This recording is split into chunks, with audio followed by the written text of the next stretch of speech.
कक्षा का उद्देश्य है सफलता, स्वास्थ्य, समृद्धि, प्रेम, पुरुषार्थ और प्रार्थना। ये है इसके आधार।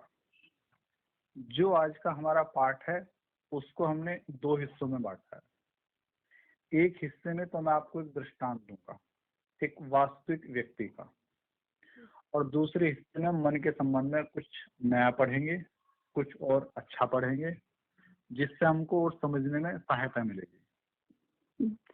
तो पाठ जो है पहला हिस्सा, पहले हिस्से में मैं आपको एक कहानी बताता हूँ।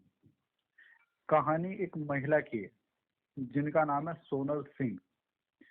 यदि आप चाहो तो आप गूगल के ऊपर सर्च कर सकते हो सोनल सिंह लिख के। सोनल सिंह जो है ये एक डांसर हैं, ठीक है। जैसे कि भारतनाट्यम होता है, कुचिपुड़ी होता है, तो जो लोक नृत्य है नहीं उसकी ये मतलब नृत्यांगना है, ठीक। और इस समय राज्यसभा में सांसद भी हैं। तो इनकी कहानी क्या है, तो सन 1970 में इनका हो गया था एक एक्सीडेंट, कार दुर्घटना हो गई थी और ये उसमें बहुत बुरी तरह घायल हुई। हुआ क्या, इनकी रीढ़ की हड्डी और पसली और जो कॉलर बोन होती है यानी हंसली जिसको हम कहते हैं, उसमें बहुत अधिक चोटें आई, बहुत ज्यादा चोट आई इनको।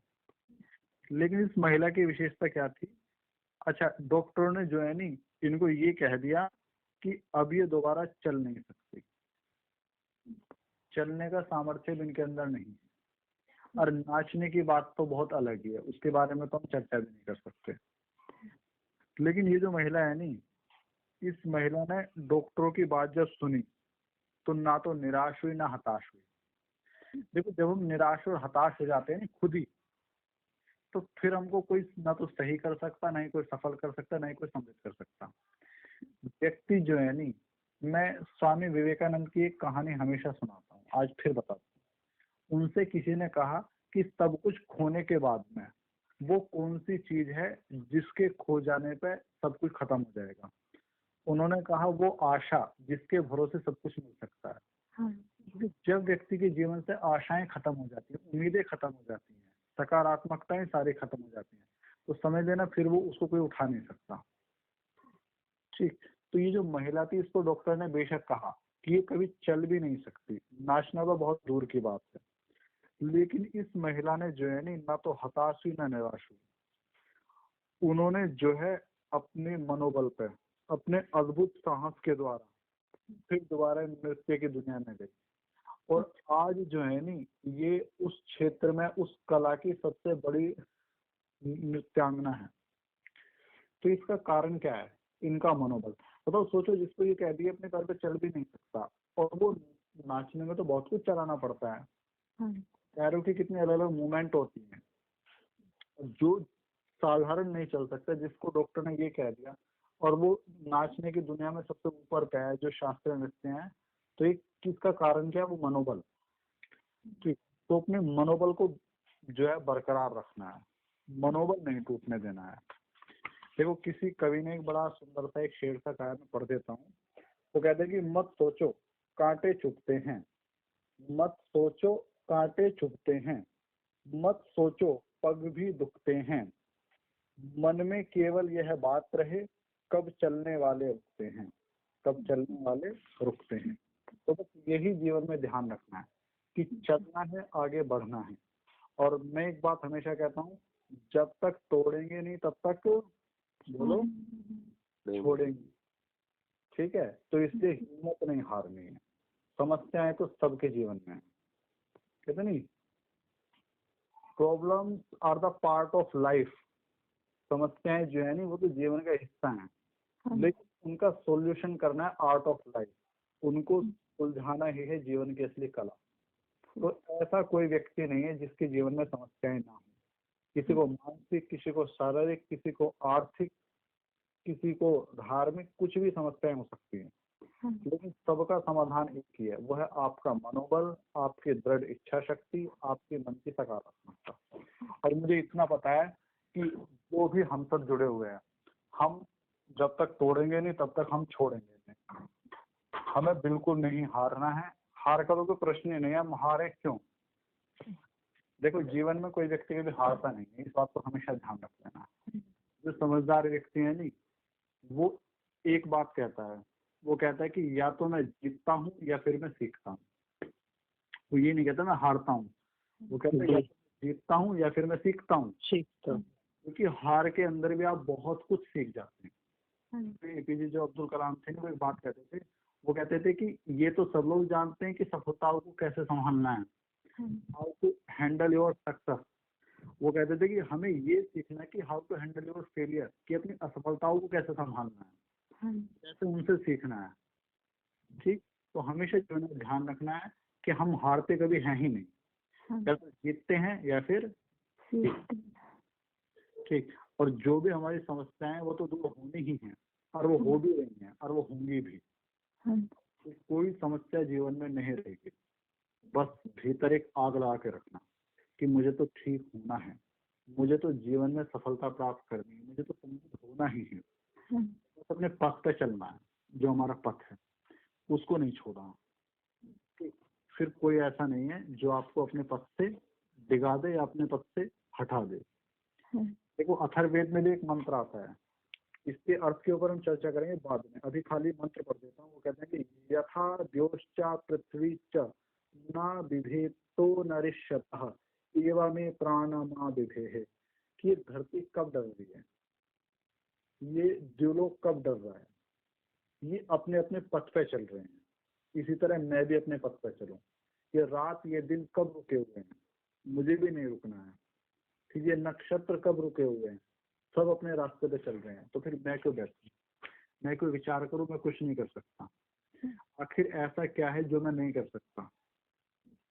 ठीक, ये मत सोचो कि मैं क्या कर सकता हूँ, ये कहो ऐसा क्या है जो मैं नहीं कर सकता। तो बस भीतर की हिम्मत चाहिए, और वो हिम्मत मुझे पता है आप सब में है, हम सब में है। ठीक, हमारी जो भी समस्याएं हैं हम रुकेंगे नहीं, हम आगे बढ़ते रहेंगे। सही है, निराश नहीं होना है, या तो जीतेंगे या फिर सीखेंगे। हार का कोई मतलब ही नहीं है। और यदि हम स्वस्थ होना चाहते हैं तो हम स्वस्थ भी होंगे। जब सोनल सिंह हो सकती है जिसको डॉक्टर ने ये कह दिया वो चल नहीं सकती, तो डॉक्टर तो कहते रहते हैं, डॉक्टर को ज्यादा नहीं जाना। जब मैंने आपको पहली कहानी सुनाई थी मॉरिस गुडमैन की, वो तो बिल्कुल टूट फूट गया था।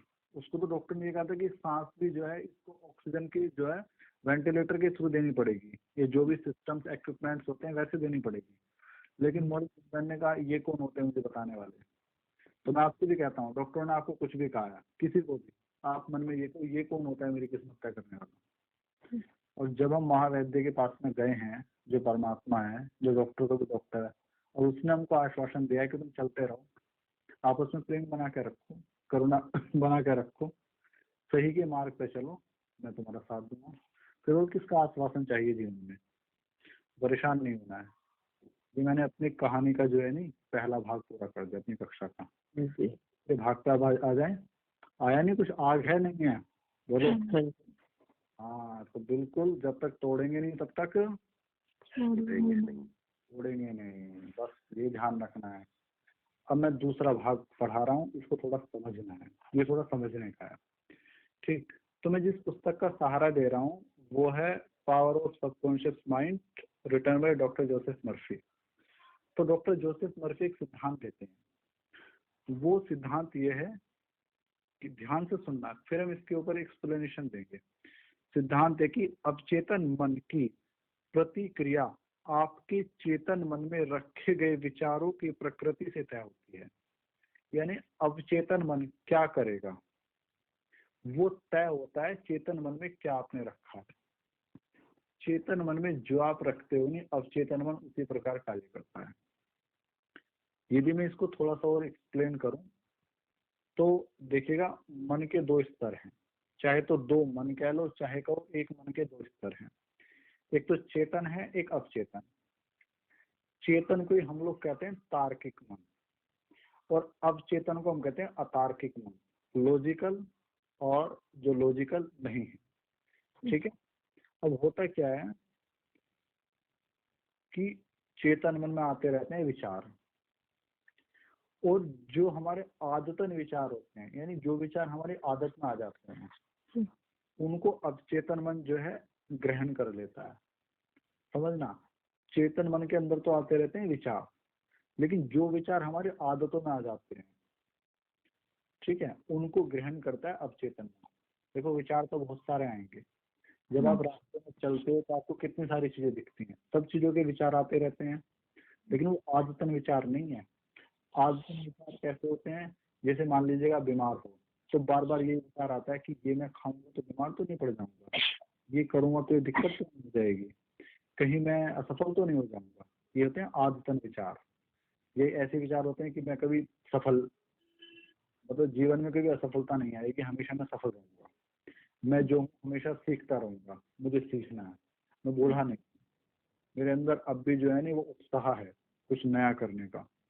ये विचार, तो जो विचार आपके आदतन विचार बन जाते हैं, हैबिट में आ जाते हैं, उन विचारों को आपका जो अवचेतन मन होता है वो कर लेता है ग्रहण, यानी जिसको आप बार बार दोहराते हो। ठीक, और जो है नी, जो उन विचारों की प्रकृति है उसके अनुरूप हमारी परिस्थिति बननी शुरू हो जाएंगी। यानी चेतन मन के अंदर आए विचार, और वो विचार यदि आप बार बार रिपीट कर रहे हो तो अवचेतन मन कर रहे हो वो ग्रहण, और वो जिस तरीके के विचार होंगे अवचेतन मन वैसे ही कार्य करेगा। यानी यदि आप अच्छा सोचोगे तो परिणाम मिलेंगे अच्छे, यदि आप बुरा सोचोगे तो परिणाम भी बुरे मिलेंगे। हमारा मस्तिष्क इस तरह कार्य करता है। तो समझना मस्तिष्क कैसे कार्य करता है, चेतन के अंदर विचार जाएंगे, विचारों का रिपीटेशन आप करोगे, अवचेतन उनको ग्रहण करेगा, और जिस तरीके के विचार होंगे अवचेतन उसके ऊपर कार्य करना शुरू कर देगा। और सबसे ज्यादा महत्वपूर्ण बात यह है कि आपका जो सबकॉन्शियस माइंड है, अवचेतन मन, जिसको हम कहते हैं तार्किक मन, वो विचार नहीं करता कि ये विचार किस प्रकार का है, वो ये नहीं सोचेगा कि विचार सकारात्मक है या नकारात्मक है, ये विचार अच्छा है बुरा है, क्योंकि उसका नाम ही अतार्किक मन, अवचेतन। वो तो खाली करता है काम। आगे बात समझ में? यदि आपके विचार नकारात्मक हैं तो ये कि भाई आप नकारात्मक चीज क्यों सोच रहे हो, क्योंकि विकल्प का काम तो चेतन मन का है जी। चेतन मन तो खाली ग्रहण करता है और करता है उसके ऊपर कार्य। तो यदि विचार नकारात्मक हैं तो हमारा जीवन जो है वो असफलताओं से भर जाएगा, कुंठा से भर जाएगा, दुख से भर जाएगा। और यदि आपके विचार सकारात्मक हैं, हमारी आदतन जो सोच है वो सद्भावनापूर्ण है और उसको चिंतन करने की है, तो हमारा जीवन अच्छी सेहत से भरेगा, सफलता से भरेगा, समृद्धि से भरेगा। तो ये आपके ऊपर निर्भर है। यानी यदि आपके जीवन में कोई दुख आ जाए तो विचार करना कि आपने किस तरीके की बातें सोची हैं पहले जी। चलो पहले का आप छोड़ दो, अब तो नियम समझ में आ गया है नहीं, जैसा बीज वैसा परिणाम। सकारात्मक बीजों को बोओगे तो आगे की परिस्थितियां भी सकारात्मक रहेंगी, अच्छी रहेंगी। यदि नकारात्मक बीजों को बोओगे तो आगे की परिस्थितियां भी बिगड़ जाएंगी। तो आपके विचारों के ऊपर निर्भर है कि आपको जीवन में किस तरीके का कार्य करना है, कैसा बनना है और कैसा जीवन जीना है। ठीक जी। तो आगे देखते हैं कि जब हम सही तरीके से सोचने और महसूस करने लगते हैं तो हमें जो है, अच्छा यहाँ एक बात और देखनी है, डॉक्टर मर्फी ने एक बात कही है, वो अपनी पुस्तक में लिख रहे हैं, उसके अंश पढ़ता हूँ कि जब आप सही तरीके से सोचने और महसूस करने लगते हैं तो आपको मानसिक शांति और स्वस्थ शरीर हमेशा मिलते हैं। आप मानसिक रूप से जिसे भी सच मानोगे और जिसका दावा करेंगे आपका अवचेतन मन उसे स्वीकार कर देगा और उसे साकार कर देगा। इसका मतलब देखो यहाँ दो बात कही है, हम सही तरीके से सोचने और महसूस करने लगते हैं जिसको भी। देखो सोचना और महसूस करना दोनों में अंतर है थोड़ा सा। एक तो ये सोचना कि मैं स्वस्थ हूँ, लेकिन महसूस करना कि नहीं मैं तो बीमार हूँ। यदि आप सोच रहे हो नहीं कि मैं स्वस्थ हो रहा हूँ तो महसूस भी करो कि हाँ मुझे स्वास्थ्य लग रहा है, ठीक है, कि मुझे ऐसा लग रहा है कि मैं स्वस्थ हो रहा हूँ, तब चीजें काम करनी शुरू कर देंगी। सोचने के साथ में महसूस भी करना है, वैसी अनुभूति भी बिठानी है। अच्छा कुछ लोग ऐसे होते हैं जीवन खुश रहता है और फिर भी नकारात्मक बोलते रहते हैं। जीवन में तो सही है लेकिन नकारात्मक बोलते हैं, ठीक। लेकिन हमको क्या करना है, हमको बोलना भी अच्छा और महसूस भी अच्छा करना है। क्योंकि जब हम इस तरीके से तभी हमको मानसिक शांति और स्वस्थ शरीर मिलेगा। और जो है इसके साथ में जो है नहीं अवचेतन मन के पास जब भी सारी चीजें चली जाएंगी तो वो इसको स्वीकार करके साकार भी कर देगा। तो काम थोड़ा बात का है। पहले का काम क्या है, अच्छा सोचो अच्छा महसूस करो। इस चीज को लिख लेना, नोट कर लेना। अच्छा सोचना है और अच्छा ही महसूस करना है, दोनों काम करने हैं साथ में। यदि महसूस करते हो कि मैं स्वस्थ हूँ, विचार भी करते हो मैं स्वस्थ हूँ, परमात्मा को धन्यवाद दो कि ईश्वर आपका धन्यवाद। तो दोनों काम करने हैं। ये बात आपको समझ में आई है नहीं आई है? सोच के और साथ में जो है महसूस भी करना है। ठीक, दोनों काम करने हैं। अच्छा, अब एक प्रश्न आता है कि ये रिजल्ट हमको कब तक दिखाई देंगे? समझ रहे हो नहीं, ये रिजल्ट हमको कब तक दिखाई देंगे? तो देखो उसके संबंध में इतना ही कहूंगा कि समस्याएं कैसी हैं उसके ऊपर निर्भर करती हैं बहुत सारी चीजें। लेकिन अवचेतन मन के कार्य में कोई समय का वो नहीं है। होने को एकदम भी हो जाएगा, होने को सप्ताह भी लग जाए, महीने भी लग जाए। ठीक है, होने को एक पल में भी हो जाए। क्योंकि अभी मैं आपको एक ऐसा उदाहरण दूंगा आगे वाली कक्षाओं में जिसे डॉक्टर मर्फी ने दिया है कि उनके ही रिलेशन में एक व्यक्ति था जिसको जो है नहीं शायद टीबी की समस्या थी, ट्यूबरकुलोसिस। और उसके बेटे ने उसको कुछ इस प्रकार से कुछ चीज ला के दी और उसने कहा देखो मैं ऐसे ऐसे इसको लेकर आया हूँ। ठीक है, और उसने मान लिया और वो तुरंत ठीक हो गया अगले दिन। इतना फास्ट भी कार्य होता है इसका। तो मैं आपको एक लाइव वैसा उदाहरण दे सकता हूँ।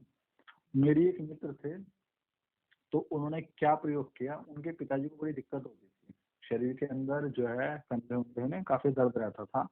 तो उन्होंने अपने पिता के ऊपर एक प्रयोग किया। प्रयोग क्या था, उन्होंने एक चॉकलेट लाया, वो जैसे कि डेयरी मिल्क की या जो भी है जिस भी चीज की चॉकलेट है, चॉकलेट लेकर आए और उसको जो है ना एकदम दवाई टाइप से कर दिया उसको। और अपने पिता से ये कहा कि देखो मैंने आपके लिए स्पेशल मंगाई है हैदराबाद से। और जो है ना ये एक टैबलेट की जो कीमत है ना इसको गोलसा कर दिया, अच्छी तरह गुस्सा दिया। एक टैबलेट की कीमत 500 रुपये है। और उस तरीके से उसने जो है ना महीने भर उनको हर सप्ताह ऐसे करा। लास्ट में कहा देखो ये तो 1500 रुपये की है। अच्छा, अब पता क्या परिणाम निकला, उसके पिताजी ने दूसरों को कहना शुरू कर दिया कि मेरा बेटा ऐसे तो वहां से दवाई मंगाता है। बड़ा तगड़ा असर है इसका। तो अवचेतन जिसको स्वीकार कर लेता है उसको साकार कर देता है। तो वो है कि आप जितनी जल्दी उसको स्वीकार करवाते हैं, जितनी सकारात्मक, जितने आपके भीतर श्रद्धा और विश्वास होगा अपने शास्त्रों के ऊपर, परमात्मा के ऊपर, जो बात उनके ऊपर, उतनी जल्दी परिणाम दिखने लग जाएंगे। और शायद कितने दिनों में कुछ ना कुछ तो आपको दिखा भी होगा। ये मेरा विश्वास है, दृढ़ विश्वास है। ठीक है, बस आपको चीजें बिठाती जानी है अपने भीतर। और बिठाने का सिद्धांत क्या है, बार बार रिपीट करना। बार बार क्या है, चीजों को रिपीट करना। ठीक, देखो अवचेतन मन जो है नी वो मिट्टी की तरह है, किसी भी तरह के बीज को स्वीकार कर लेती है, चाहे वो अच्छा हो चाहे वो बुरा हो। और आपके उस विचार के ऊपर वो सक्रियता दिखाती है। ठीक, यदि आपने नकारात्मक विचार बोए हैं तो जीवन में जो है विध्वंस हो जाएगा, जीवन बेकार हो जाएगा। यदि सकारात्मक विचार बोए हैं तो सब कुछ बढ़िया हो जाएगा, देर सवेर परिणाम दिखेंगे जरूर। तो अब अवचेतन मन वाली जो मिट्टी है इसके अंदर बोना है सकारात्मक चीजें सारी, नकारात्मक कुछ नहीं रखना इसके अंदर। क्योंकि मैंने पहले कहा अतार्किक मन है, तर्क नहीं करेगा, कहेगा नहीं सही क्या है गलत क्या है, बस काम करेगा। चाहे सही काम दे दो चाहे गलत काम दे दो, जैसा विचार दोगे उसके ऊपर करने लग जाएगा कार्य। इसलिए ये जिम्मेवारी आपकी है कि आपको अपने मन को किस प्रकार के विचार देने हैं। तो मैं हमेशा पहली कक्षा से ये बात कहता आ रहा हूँ कि बी पॉजिटिव, सकारात्मक रहो। हर जगह कुछ सकारात्मकताएं देखो, हर जगह। नकारात्मकताएं तो बहुत सारी हैं, लेकिन आपको उसमें से सकारात्मकता ढूंढनी है। और ऐसा नहीं है कि किसी भी चीज में सकारात्मकता नहीं हो सकती। आज मेरी बात हो रही थी अपने भाई से, तो उसने कहा कि कुछ लोग ऐसे हैं जो बदलते हुए दिख रहे हैं, ठीक नहीं है। अब वो उस तरीके से बात नहीं करते जैसे पहले करते थे। पहले जैसे अच्छा लगता था उनके साथ में, अब वो महसूस नहीं होता। मैंने उससे एक बात कही, मैंने कहा कोई बात नहीं, जो बदलते हैं तो उनको बदलने दो, लेकिन किसी समय आपको उनसे सुख तो हुआ था? उसने कहा हाँ, अच्छा लगता था। मैंने कहा उस समय के लिए उनको धन्यवाद दो, बाकी छोड़ दो। जी शिकायतें करोगे तो शिकायतों का तो अंत है ही नहीं। जी जो है उसको छोड़ दो, और जो अच्छा समय उनके साथ में गुजरा उसके लिए उनका धन्यवाद दो। जी तो हर चीज में कहीं ना कहीं कुछ सकारात्मकता दिख जाएगी, बस हमको देखने आनी चाहिए। और जब हम सकारात्मक हो जाएंगे तो परिणाम भी सारे सकारात्मक आने शुरू हो जाएंगे। इसलिए आप एक बार ध्यान रखना, जैसे मैंने बताया नहीं, चीजों को बार बार रिपीट करना पड़ेगा। जी अच्छा, हम लोग जो भारतीय लोग हैं, हमारे जो शास्त्र हैं, शास्त्र को हम कब से पढ़ते आ रहे हैं, चाहे जी गीता है, रामायण है, ठीक नहीं है, हम बार बार उनको पढ़ते हैं, बार बार उनको पढ़ते हैं। क्यों?